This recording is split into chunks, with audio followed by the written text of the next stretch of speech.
ውድ ቻናላችን ቤተሰቦች እንኳን ወደ ቻናላችን በደህና መጣችሁ። አሁንም ሊቨርፑልን በተመለከቱ ዘገባዎች ተመልሼ መጥቻለሁ። በሳት የምንመለከታቸው ሊቨርፑሎች አልፎንሶ ዴቪስን እንዲያስፈርሙ ቀርቦላቸዋል እየተባለ ይገኛል። በተጨማሪም አሰልጣኝ አርነ ስሎት በራሳቸው ፍቃድ ክለቡን ሊለቁ የሚችሉበት እድል አለ እየተባለ ይገኛል። ትናንትና የተደረጉ ጨዋታዎች አሉ። እንደዚሁም ሊቨርፑሎችም ከቶተናም ተጫዋች ጋር ስማቸው እየተያዘ ይገኛል። እንደዚሁም የሊቨርፑል ምክትል አሰልጣኝ የሆነው ቫን ፕሮኮስትም የሰጠው አሴት አለ። እነዚህን በአጠቃላይ በቆይታችን የምንመለከት ይሆናል። እስከ መጨረሻው ደቂቃ ድረስ አብራችሁ ቆይታችሁ እንድትከታተሉት ያላችሁን ማስተያየት እንዳለ ኮሜንት ሴክሽን ላይ በመጻፍ እንድታሳውቁኝ ሰብስክራይብ፣ ላይክ፣ ሼር እያደረጋችሁም የቻናሉ ቤተሰብ እንድትሆኑ በአክብሮት እጠይቃለሁ። አሁን በቀጥታ ወደ ያስኩላችሁ ጉዳዮችን ማመሪያ ይሆናል። አብራችሁን ቆዩ። በመጀመሪያ የምንመለከተው ትናንትና የተደረጉ የተለያዩ የወዳጅነት ጨዋታዎች ይሆናል።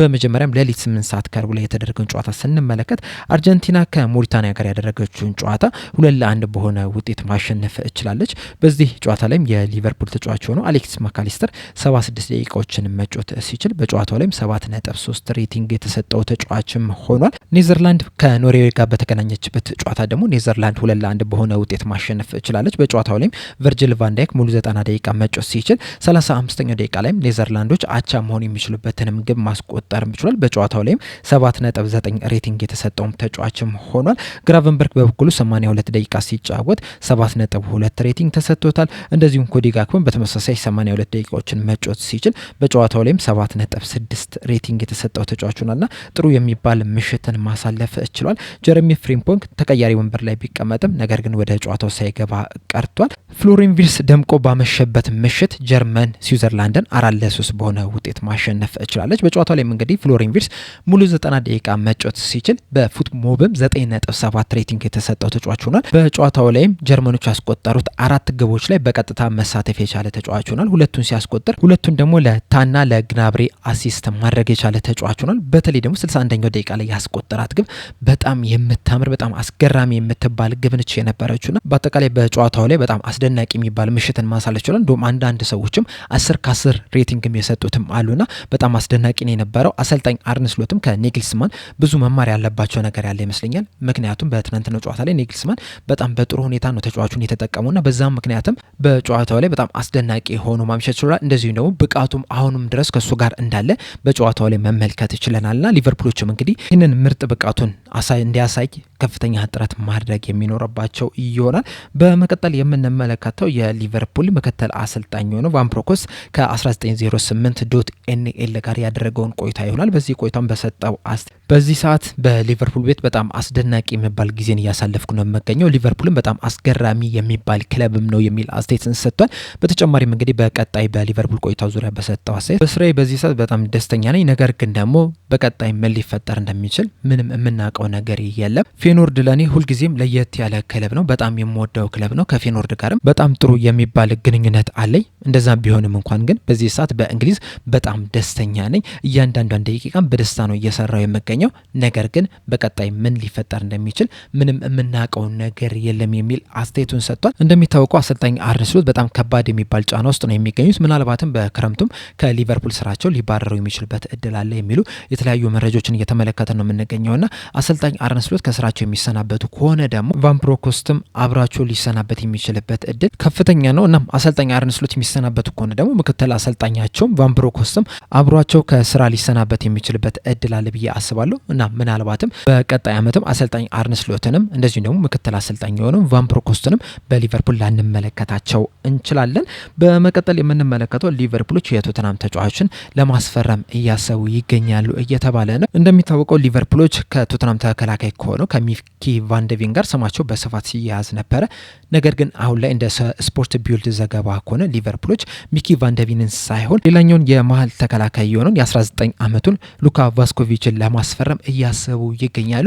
በውስጥም እርስ በርስም የተለያዩ ንግግሮችንም እያደረጉ ነው፣ ውይይቶችንም እያደረጉ ይገኛሉ እያለ ነው። ይህ ተጫዋች እንግዲህ በዚህ ሰዓት በጀርመን ክለብ በሆነው በሃምቡርግ በውሰት እየተጫወተ ነው የሚገኘው። በዚህ ሲዝንም 26 ጨዋታዎችን ለሃምቡርግ አድርጎ 5 ግቦችንና 1 አሲስት ማስመዝገብ የቻለ ተጫዋች ነው። ከዛ በተጨማሪም በመከላከል ደረጃ በጣም አስደናቂ የሚባል ነው። በፊዚካሊም ደረጃ በጣም ጥሩ የሚባል ተጫዋች ነው እየተባለ የሚገኘውና ሊቨርፑሎችም በሃምቡርግ ያደረገውን እንቅስቃሴ ተመልክተው ተጫዋቹን ለማስፈረም አስበዋል እያለን ይገኛል ስፖርት ቢውልድ ዘገባውም አያይዞ እንደተናገረው ከሆነ ይህ ተጫዋች በቶተናም እስከ 2030 ድረስ የሚያቆየው ኮንትራትም አለው ተብሏል። እንደዛም ቢሆንም ግን ተጫዋቹን ለማስፈረም ለሊቨርፑል ከባድ ይሆናል ተብሎ አይጠበቅም። በተለይ ደግሞ በዚህ ሲዝን ቶተናሞች በጣም የወረደ እንቅስቃሴን እያደረጉ ነው የሚገኙትና ምናልባትም ወደ ሻምፒዮንሺፕ ሊወርዱ ይችላሉ። ባይወርዱም እንኳን ራሱ በኤፍኤፍፒ ምክንያት ተጫዋቾችን የመሸጥ ግዴታ ውስጥ ሊገቡ ይችላሉ። እንደዚሁም ደግሞ ቡድናቸውንም እንደ አዲስ ለመገንባት የተለያዩ ተጫዋቾችን ሊሸጡ ይችላሉ። በዚህ ምክንያትም እንግዲህ ሊቨርፑሎችም ይህንን ተጫዋች በቀላሉ ሊያገኙ የሚችሉበት እድል አለ።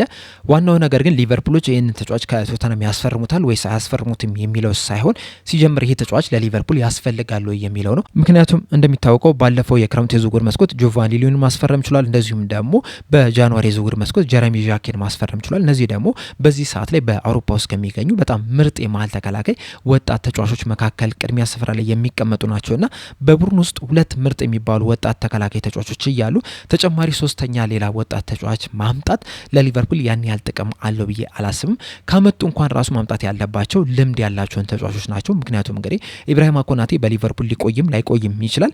የሚቆይ ከሆነ ተጨማሪ አንድ ተጫዋች ቢያመጡ ለሊቨርፑል የበለጠ የመሀል ተከላካይ ስፍራው እንዲጠናከር ያደርጋል። እንደዚሁም ደግሞ ኢብራሂማ ኮናቴ ሊቨርፑልን የሚለቅ ከሆነ ደግሞ የሱ ተተኪ ሊሆን የሚችል ተጫዋች የግድ ማምጣት ይኖርባቸዋል። ከዛ በተጨማሪም ግን ተጫዋች ማምጣት ካለባቸው ራሱ የተለያዩ ቦታዎችን ከቨር ማድረግ የሚችል ተጫዋችን ነው ማምጣት ያለባቸው እንጂ ገና 19 ዓመቱ ላይ የሚገኝ ብዙ ጨዋታዎችን በመጮት ያልቻለ ብዙ ልምድ የሌለውን ተጫዋች ወደ ሊቨርፑል ማምጣት ያን ያህል ጥቅም ይኖረዋል ብዬ አላስብም። በተለይ ደግሞ ለቀጣይ 2-3 ዓመታት ያን ያህል ጥቅም አይኖረውም። ምናልባት ግን ከ3 ዓመት ከ4 ዓመት በኋላ ለሊቨርፑል ጥቅም ሊሰጥ ይችላል። ነገር ግን በዚህ ሰዓት ግን ሊቨርፑል ለሚያስፈልጋቸው ነገር ግን ትክክለኛው ተጫዋች ነው ብዬ አላስብም። ስለዚህ በእነዚህ ምክንያቶች እንግዲህ ሊቨርፑሎች ይህን ተጫዋች ማስፈረም ይኖርባቸዋል የሚል እምነት የለኝም።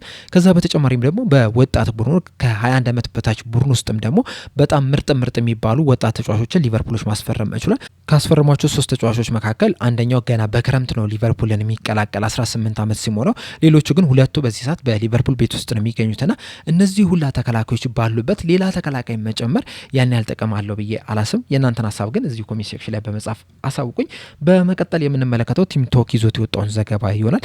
እንደ ቲምቶክ ዘገባ ከሆነ ሊቨርፑሎች አልፎንሶ ዴቪስን እንዲያስፈርሙ ቀርቦላቸዋል እያለን ይገኛል። ዘገባውም አያይዞ እንደተናገረው ከሆነ ይህንን ተጫዋች ለተለያዩ ክለቦች እያቀረቡ የሚገኙት እነዚህ ኢንተርሚዲየተሮች ወይም ደግሞ ደላሎች ወይም ኤጀንቶች የምንላቸው ናቸውና እነዚህ ኤጀንቶች እንግዲህ ለሊቨርፑል እንደዚሁም ደግሞ ለማንቸስተር ዩናይትድም ይህንን ተጫዋች እንዲያስፈርሙ አቅርቦላቸዋል እያለን ይገኛል። ከዛ በተጨማሪም እንግዲህ የስፔን ክለቦች የሆኑት ባርሴሎናና ሪያል ማድሪድም እዚህ ተጫዋች ላይ ከፍተኛ ፍላጎት እንዳላቸው በዘገባው ተናግሯል።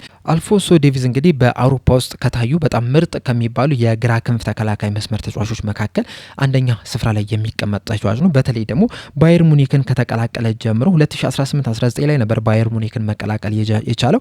ከዛ በኋላም እንግዲህ ባለፉት ጥቂት ዓመታት ኦልሞስት ወደ 8 ዓመታት ለባየር ሙኒክ በጣም አስደናቂ የሚባል እንቅስቃሴን ማድረግ ችሏል። በጣም ምርጥ ብቃቱንም ሲያሳይ መመልከት ይችላል። በተለይ ደግሞ ከ2019-20 የውድድር ዘመን ጀምሮ እስካለፈው ዓመት ድረስ በጣም ድንቅ ተጫዋች መሆኑን ማስመልከት ችሏል። በእርግጥ በዚህ ሲዝን በጉዳት ምክንያት የተጠበቀበትን ያህል እየተጫወተ አይደለም የሚገኘው። በአጠቃላይ በዚህ ሲዝን ለባየር ሙኒክ 13 ጨዋታዎችን ብቻ ነው ማድረግ የቻለው። ከነዚህ 13 ጨዋታዎች ደግሞ በሻምፒዮንስ ሊግ 4 ተጫውቷል።